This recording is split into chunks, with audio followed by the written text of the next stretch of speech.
శుక్రుడి నక్షత్రంలో కుజుడు. వీరి ఇంటికి నడిచొచ్చే కుబేరుడు. వేద జ్యోతిష్య శాస్త్రం ప్రకారం రాశి గమనం, నక్షత్ర గమనం అన్ని రాశుల వారిపైన ప్రభావాన్ని చూపిస్తాయి. ప్రస్తుతం కుజుడు రోహిణి నక్షత్రంలో సంచరిస్తున్నాడు. మరో 3 రోజుల్లో కుజుడు బుధుడి నక్షత్ర రాశి అయిన మిథున రాశిలో సంచరిస్తాడు. అంతేకాదు, ప్రస్తుతం సుమారు 2 సంవత్సరాల తరువాత రోహిణి నక్షత్రంలో ప్రవేశించిన కుజుడు కొన్ని రాశుల వారికి శుభ ఫలితాలను ఇస్తున్నాడు. రోహిణి నక్షత్రంలో కుజుడు రోహిణి నక్షత్రానికి శుక్రుడు అధిపతి కావడంతో శుక్రుడి శుభ ప్రభావం కారణంగా కొన్ని రాశుల వారికి లబ్ధి జరుగుతుంది. వారు లగ్జరీ లైఫ్ ను లీడ్ చేస్తారు. ఈ సమయంలో వీరిలో ఆత్మవిశ్వాసం బాగా పెరుగుతుంది. మరి ఆ రాశులు ఏమిటో ప్రస్తుతం మనం తెలుసుకుందాం.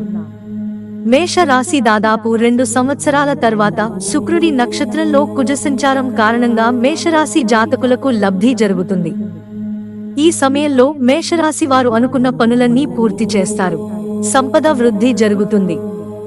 కుటుంబంతో సంతోషంగా గడుపుతారు. వర్తక వ్యాపారాలు చేసే వారికి లాభదాయకంగా ఉంటుంది. నూతన ఒప్పందాలు చేసుకోవడానికి ఇదే సరైన సమయం.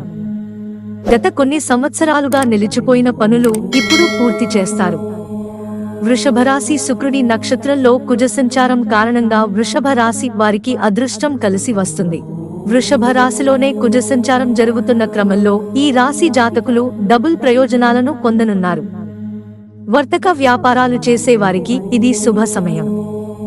ఆర్థిక పరిస్థితి ఈ సమయంలో బలోపేతం అవుతుంది. ఆస్తులలో పెట్టే పెట్టుబడులు లాభాలను తీసుకువస్తాయి. న్యాయపరమైన సమస్యలు ఉంటే పరిష్కారం అవుతాయి. ఆత్మవిశ్వాసంతో అన్ని పనులను సక్సెస్ఫుల్ గా పూర్తి చేస్తారు. మకర రాశి రోహిణి నక్షత్రంలో కుజ సంచారం మకర రాశి వారికి శుభ ఫలితాలను తీసుకువస్తుంది. మకర రాశి జాతకులు ఈ సమయంలో ఆర్థికంగా లాభాలను పొందుతారు. డబ్బుకు సంబంధించిన సమస్యలు పరిష్కారం అవుతాయి. సమాజంలో కీర్తి ప్రతిష్టలు పెరుగుతాయి. పూర్వీకుల నుండి ఆకస్మిక ధన లాభం వచ్చే అవకాశం ఉంది. వర్తక వ్యాపారాలలో సమస్యలు తొలగిపోయి లాభాలు పొందుతారు.